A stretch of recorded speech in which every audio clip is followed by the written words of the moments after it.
warahmatullahi wabarakatuh. Perkenalkan, nama saya Malikul Mulki dengan NIM 241333. Saya mahasiswa angkatan 24 dari Prodi Pendidikan Fisika.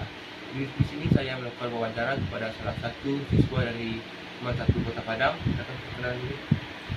Baik, perkenalkan nama saya Muhammad Idris Hamzah dari MAN 1 kelas 1 Padang kelas 11. Di sini saya melakukan wawancara untuk memenuhi tugas akhir mata kuliah Psikologi Pendidikan dengan dosen pengampu Bu Lia Mika Syahri, SPD MPD. Oke, pertanyaan pertama untuk Pak Adli.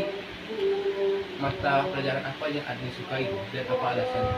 Baik, saya suka mata pelajaran yang berhubungan dengan agama. Contohnya seperti fikih, Al-Quran hadis, bahasa Arab, atau tahfiz. Karena saya lebih cepat menangkap dalam bidang-bidang tersebut.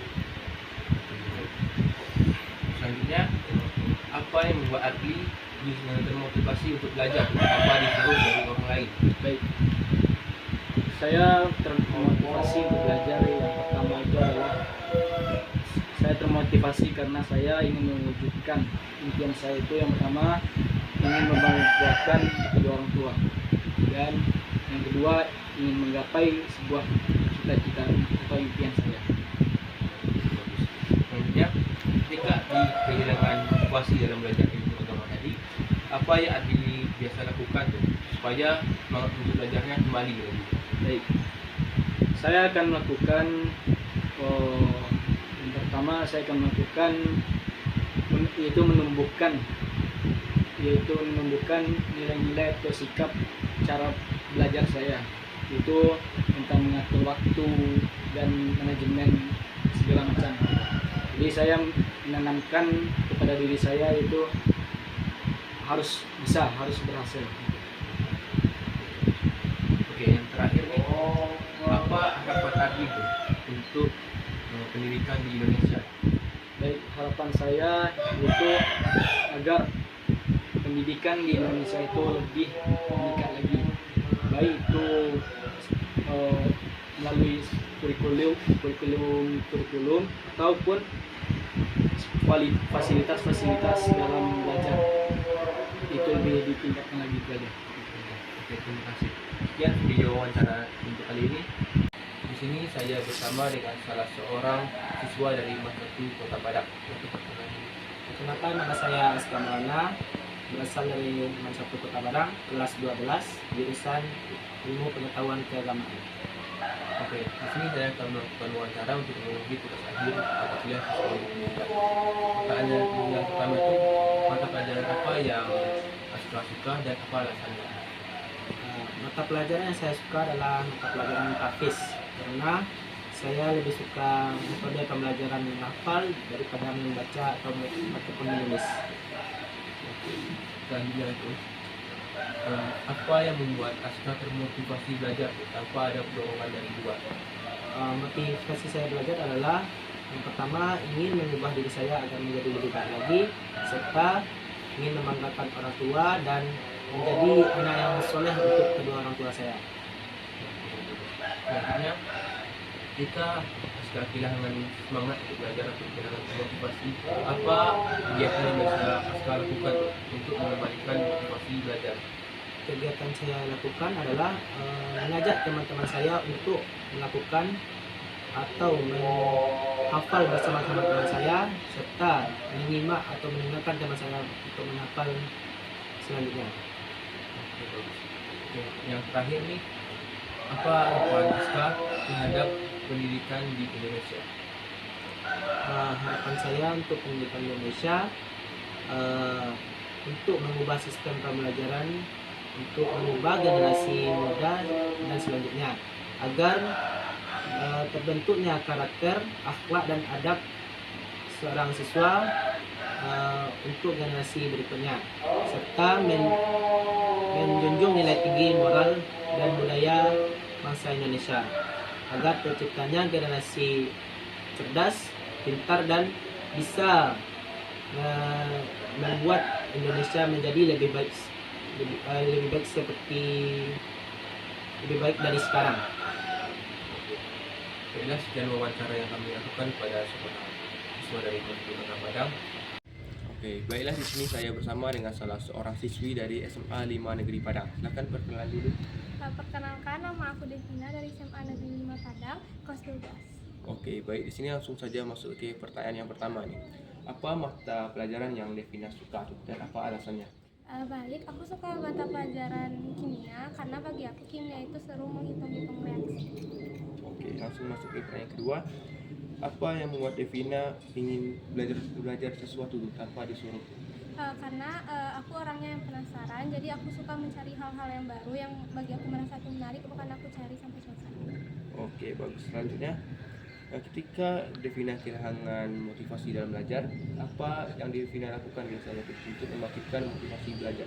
Biasanya aku mengingat kembali apa tujuan aku pengen masuk universitas impian aku, dan mengingat dari keinginan dari orang tua aku. Oke, bagus. Yang terakhir nih, apa harapan Devina terhadap pendidikan di Indonesia? Aku harap pendidikan di Indonesia lebih merata di seluruh bagian di Indonesia, apalagi di desa-desa terkecil. Oke, sekian jawaban dari narasumber kami.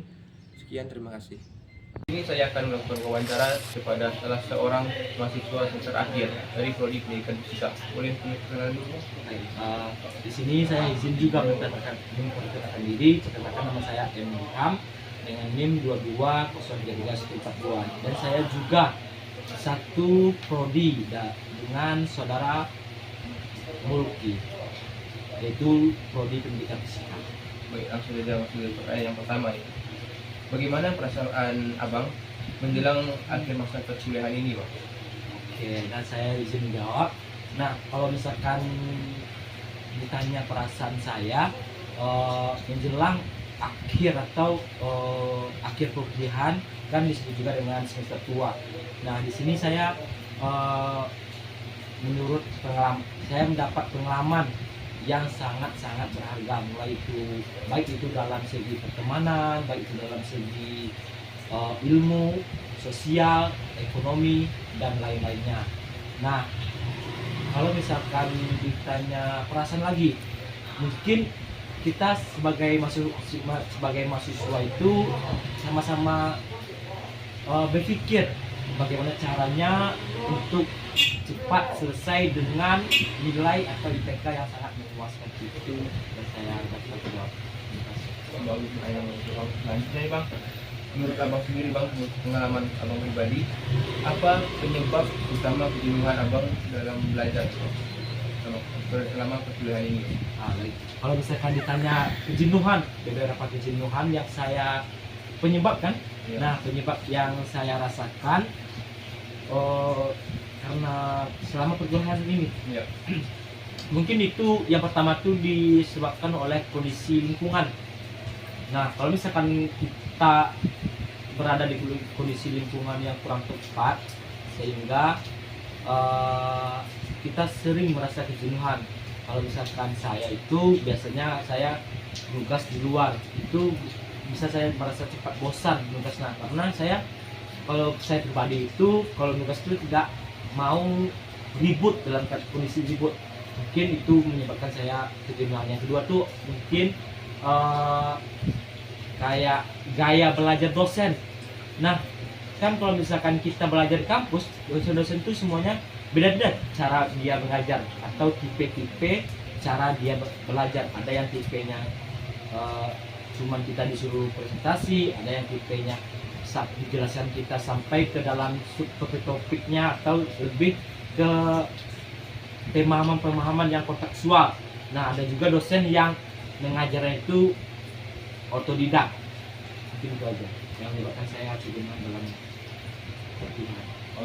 Selanjutnya Bang, apakah abang mempunyai teknik khusus Bang untuk mengatasi kejenuhan dalam belajar? Oke, nah seperti yang saya jawab tadi, yaitu dengan pertanyaan yang kedua tadi, untuk mengatasi kejenuhan saya tadi, yang pertama tuh kalau misalkan saya belajar atau memiliki tugas di luar, saya nggak suka ribut. Nah, mungkin saya bisa saja melakukan tugas tersebut di kos, karena di kos kan ada suasana hening atau gimana kan. Yang kedua, kalau misalkan dosen tersebut mengajarnya itu hanya sekedar menyuruh kita presentasi.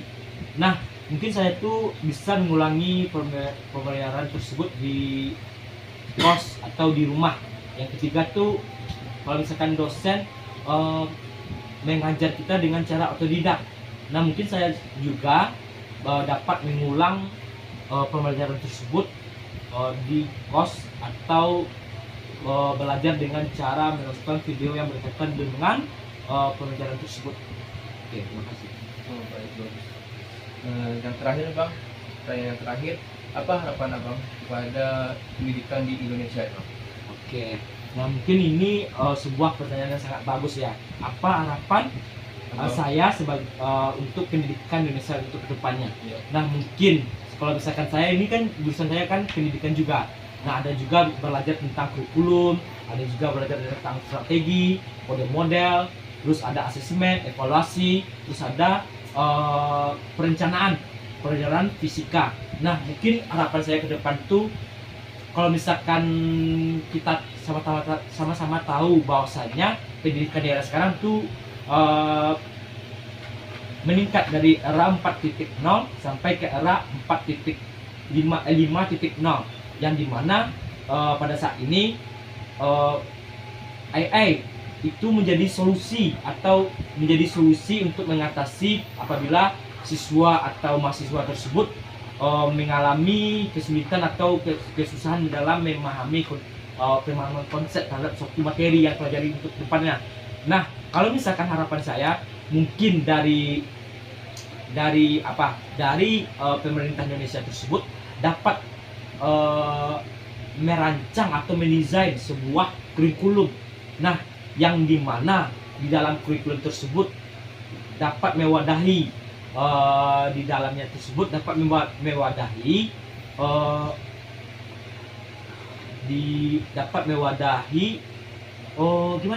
dapat mewadahi minat belajar siswa.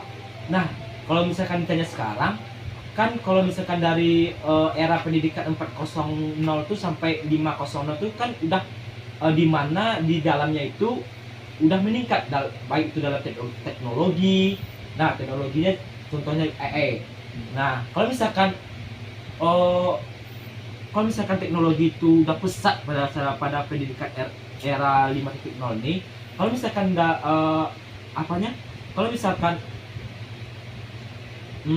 kualitas pendidikan Indonesia ini masih kurang, belum mencukupi atau mendekati standar pendidikan nasional, apa gunanya? Jadi harapan saya supaya pemerintah Indonesia khususnya untuk Kemendikbud itu dapat merancang sebuah kurikulum yang dapat meningkatkan kualitas pendidikan siswa di Indonesia. Terima kasih. Baiklah, itulah jawaban yang hebat dari narasumber kita. Sekian, terima kasih. Di sini saya bersama narasumber yaitu salah seorang mahasiswa tingkat akhir. Boleh bang perkenalan dulu bang? Baik, perkenalkan nama saya itu Saul Sahadi, biasa dipanggil Hadi. Saya itu berasal dari pendidikan fisika angkatan 22. Baik, langsung saja masuk ke pertanyaan yang pertama. Bagaimana perasaan abang menjelang masa akhir perkuliahan ini bang? Perasaan abang menjelang akhir perkuliahan ini itu ada 2 tipe. Yang pertama, tipe pertama itu lelah dalam artian banyak yang harus dipersiapkan, terutama tugas-tugas akhir dan skripsi dan yang lain-lainnya karena masih akhir. Yang kedua yaitu senang ataupun lega karena faktor yang mana proses pembelajaran dari semester 1, semester 2, semester 3 sampai seterusnya itu sudah berjalan ataupun sudah selesai mata kuliah yang abang tempuh ataupun abang pelajarin. Oke. Dan selanjutnya bang, menurut abang sendiri nih bang, menurut pengalaman abang, apa penyebab utama kejenuhan abang dalam belajar nih bang? Nah, faktor yang pertama ataupun faktor utama kejenuhan abang dalam belajar itu terhadap dosennya, yang mana dosen banyak menerapkan ataupun menggunakan prinsip mahasiswa itu lebih bekerja ataupun lebih menekankan untuk mencari teori-teorinya tanpa dosen itu menjelaskan secara detail tersebut sebelum memberikan proyek kepada kami. Baik bang, selanjutnya nih bang, apakah abang mempunyai teknik khusus nih bang untuk mengatasi kejenuhan dalam belajar selama ini bang? Teknik khusus yang saya terapkan mungkin lebih ke teknik have fun dengan pembelajaran, dalam artian itu lebih suka mengerjakan tugas-tugas dan belajar itu di kafe, di kaplau yang mana banyak inspirasi yang mana kita lihat biar tidak bosan. Oke. Yang terakhir nih bang, apa harapan abang terhadap pendidikan di Indonesia bang? Harapan terakhir pendidikan Indonesia ini lebih tepatnya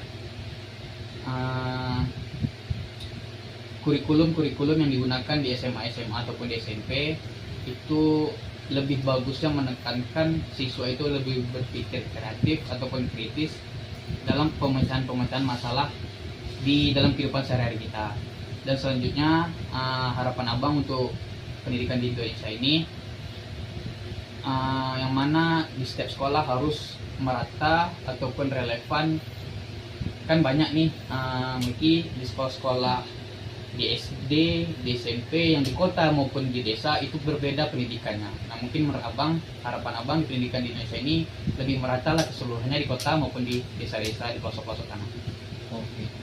Sekian pertanyaan dari narasumber kita. Di sini saya bersama narasumber dari mahasiswa tingkat akhir.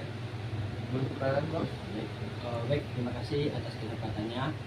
Baik, izin perkenalkan diri. Perkenalkan nama saya Muhammad Sulaiman dari Prodi Pendidikan Fisika.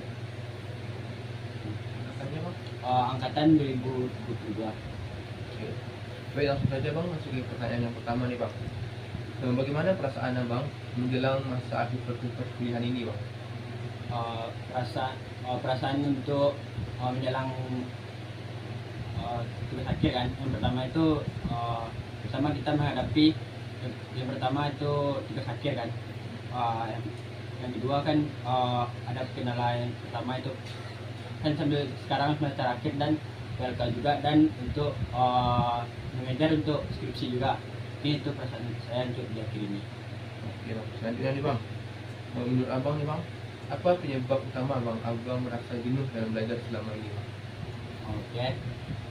Untuk merasa jenuh untuk pembelajaran dalam pembelajaran akhir ini, yang pertama itu dosen kebanyakan memberikan tugas yang tugas disuruhkan mempelajari di awal atau meringkas resume kan. Nah, mungkin sangat bagus kalau untuk dosen, tetapi dari mahasiswa sendiri kan ada beberapa tipikal gaya belajarnya yang nggak semuanya sama. Ada yang belajarnya bisa memahami dan bisa menghafal dan yang lainnya kan. Nah, kejenuhannya yang kedua, kejenuhannya dosen kebanyakan memberikan banyak tugas, tetapi tidak ada dengan misalkan di fisika kan ada teori dengan praktek kan. Nah, di perkuliahan pembelajaran di fisika tidak pas belajar tidak sesuai dengan misalkan teori. Dengan praktikum apakah bisa sesuai dengan teori itu. Sedangkan kita tidak mempelajari di saat pembelajaran dalam dosen kan tidak ada yang praktek, kan beberapa teori aja. Kan misalkan kayak seperti fisika kuantum, karena eksperimennya atau kan ada beberapa itu kejenuhannya. Nggak ada kebenaran kita dari teori dengan praktikumnya. Nah itu aja. Selanjutnya nih bang, apakah abang mempunyai teknik tertentu nih bang untuk mengatasi kejenuhan abang dalam belajar? Untuk teknik kejenuhannya yang pertama itu yang pertama kan mempelajari di dalam di rumah, atau kita mempelajari di YouTube, dan kita mempelajari juga sesama teman atau diskusi secara diskusi kan. Nah, dan yang ketiga itu kita bisa juga mempelajari dengan kan di fisika kan ada asisten dosen, kan bisa belajar dengan asisten dosen. Nah, belajarnya tapi kita mempertanyakan misalkan kita ada kebingungan yang pertama. Kalau ada kebingungan kita bisa ditanyakan secara rinci di mana kebingungannya. Nah, mungkin itu bisa kita atasi dan bisa juga kita belajar dengan senior, kan senior kan udah berpengalaman. Nah, bisa kita belajar dari senior kan, kalau setingkat kan bisa kita memahami yang mana dengan penjelasan dosen kita tidak paham tapi di sama cutting bisa kita pahami. Yang kedua, untuk mengatasi permasalahan yang kedua itu kan dengan kebenaran. Kalau bisa kan di dalam pembelajaran misalnya secara teori, kita bisa juga untuk di dalam pakailah eksperimen yang sederhana, secara sederhana yang bisa memahami mahasiswa atau siswa untuk mempelajari, oh ini benar loh, untuk sigma F sama dengan 0. Nah, kita bisa memahami secara cepat. Kan ada dan dalam gaya belajar orang kan berbeda. Itu bisa cepat untuk menangkap untuk untuk pembelajaran saat ini. Oke, Bang. Cuma yang terakhir nih, Bang. Apa harapan Abang terhadap pendidikan di Indonesia nih, Bang? Untuk harapan untuk pendidikan Indonesia itu kurikulumnya sudah sangat bagus. Nah, bagaimanapun kan sekarang kita menerapkan untuk terapkan 4C. Kan 4C itu kolaborasi, kreatif, pikir kritis, sama kolaborasi. Nah, di sini kan memang disuruh siswa itu kan disuruh untuk belajar mandiri kan, nggak profesional. Sekarang kan disuruh kan kita harus student center. Nah, student center itu kan kita harus mempelajari di mana kita sebelum pembelajaran kita harus memahami konsep awalnya atau kompetensi awalnya. Nah, harapan yang kedua itu bagaimana motivasikan saat belajar di kan PLK juga. Nah, siswa itu tersebut tidak ada motivasi belajarnya. Nah, itu harapan selanjutnya bagaimana kita harus bisa di pemerintahan Kemendikbud ini bisa memadai bagaimana untuk memotivasi belajar siswa dan belajar dan berpikir kritisnya. Dan kan kita untuk 4C. Nah, kalau bisa meningkatkan bagaimana kualitas pendidik. Kan kalau kurikulum bagus, memang kurikulum memang sangat bagus, tapi kualitas pendidikan enggak terlalu bagus. Nah, kalau bisa untuk kan perubahan kurikulum kedepannya mungkin bisa untuk meningkatkan kualitas pendidikan itu. Oke, baik. Sekian jawaban dari narasumber kami. Sekian, mohon maaf bila ada kesalahan. Assalamualaikum warahmatullahi wabarakatuh. Di sini saya bersama dengan salah seorang warga di daerah Steba. Tolong perkenalan dulu. Perkenalkan, nama saya Abu Bakar Fadli, pekerjaan karyawan swasta.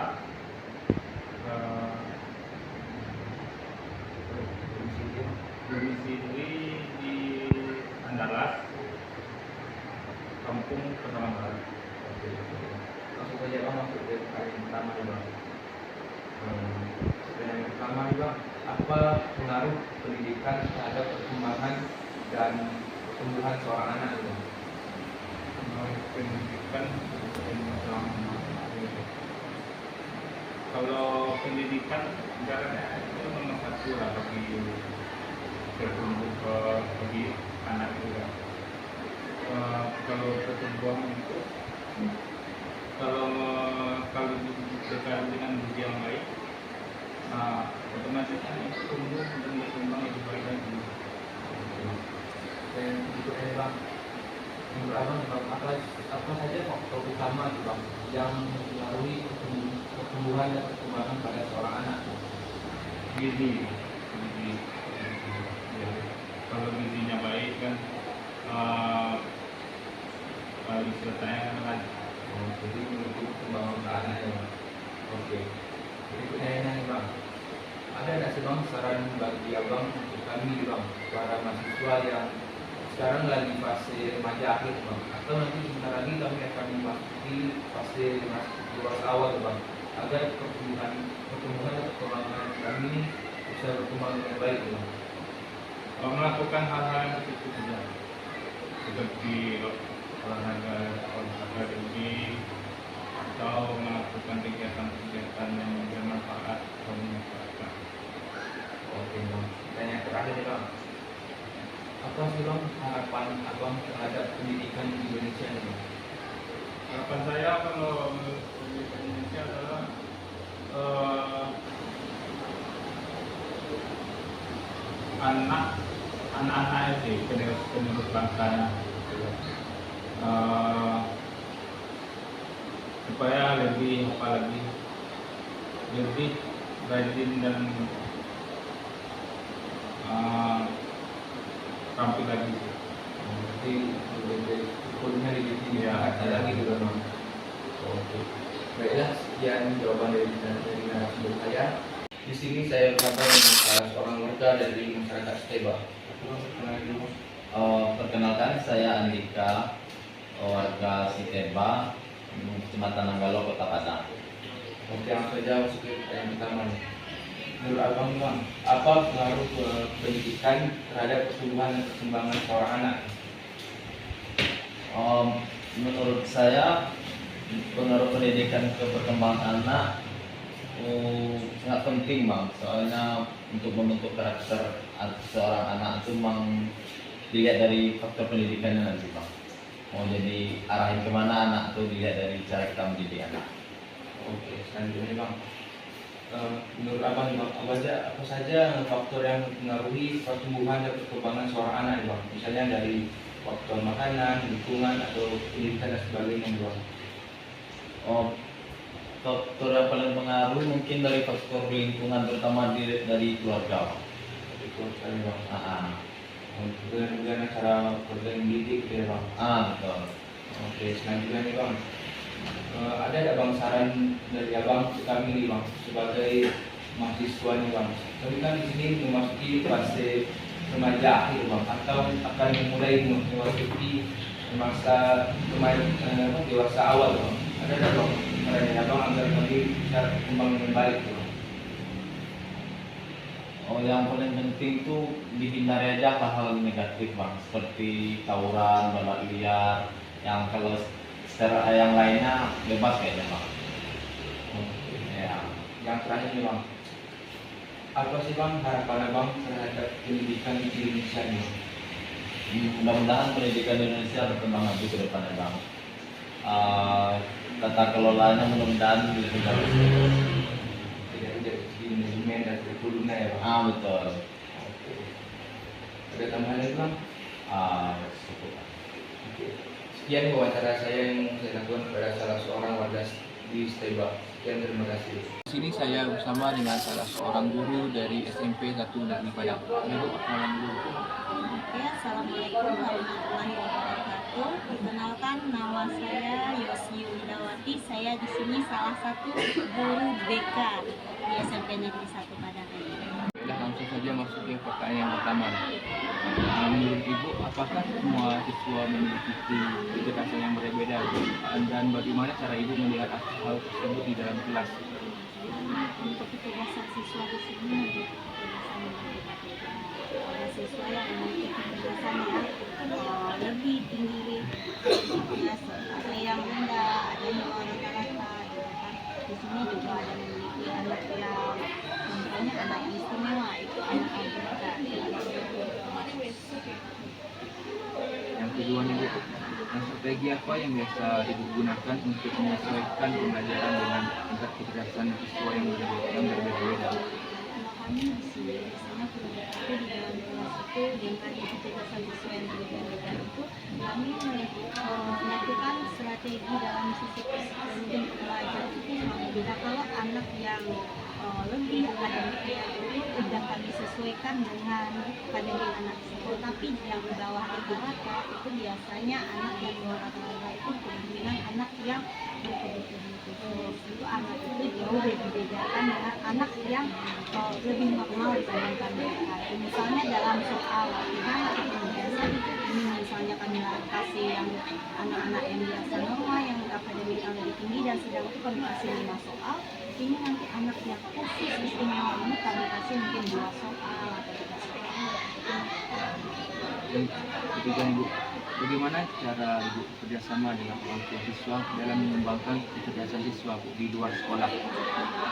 Kalau masalah kecerdasan siswa di sekolah. Kalau sekolah ini kami itu kan selalu berkolaborasi dengan itu selalu berkolaborasi dengan orang tua, itu selalu melakukan pembelajaran orang tua dan memberikan saran kepada orang tua dengan bagaimana karakter anak itu dan bagaimana cara belajar anak itu. Mungkin anak ini lebih potensinya kepada olahraga atau dari sini ini lebih ke akademik, itu kami serahkan kepada orang tuanya untuk memberikan apa yang bisa dilakukan itu. Tapi selaku orang tua di sini setiap kami melakukan berkolaborasi dengan orang tua ibunya bahkan melakukan hal-hal yang untuk menunjang kecerdasan anaknya, menunjang motivasi anaknya ke depan. Ibu, apa harapan Ibu terhadap pendidikan di Indonesia? Selaku saya seorang guru dan guru BK di sini, saya harapan saya guru yang ada di Indonesia itu, kami selaku guru itu berharap semoga pendidikan di Indonesia ini baik-baik saja dan selalu lebih mengikuti lagi bagaimana proses pembelajaran terhadap anak-anaknya, baik itu anak yang lebih akademik tinggi maupun yang rendah dan sedang, untuk selalu memotivasi siswanya dalam belajar dan menggapai impiannya. Bella, sekian wawancara yang saya lakukan pada salah seorang guru dari SMP 1 Negeri Padang. Sekian, terima kasih. Assalamualaikum warahmatullahi wabarakatuh.